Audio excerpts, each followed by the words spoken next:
ఖర్జూరాల కన్నా కమ్మాగుంటయంట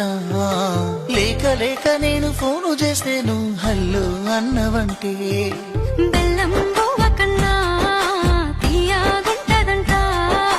ఎన్నడూ నాడు ఫోను చేసే బాగున్నావన్నవంటే ఏడాది ఎండల్లో ఉంటేనై మోస్తున్న నా బతుకు కష్టాలని పిల్లని చెయ్యి పట్టాలని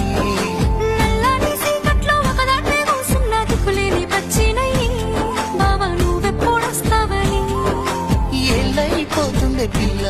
ఎన్నెలొచ్చింది మన బతుకులా ఏలైపోతుండే పిల్ల ఏలు వట్టంగా వస్తున్నాయా ఇన్నాళ్ళ ఎడబాటు ఎడవాసిపోతుంది ఈ సీనయ్య గుంటున్నదే సినదారా నీ కోసము ఈ దూరాన్ని చెరుపుతూ తీరాల తెగిలి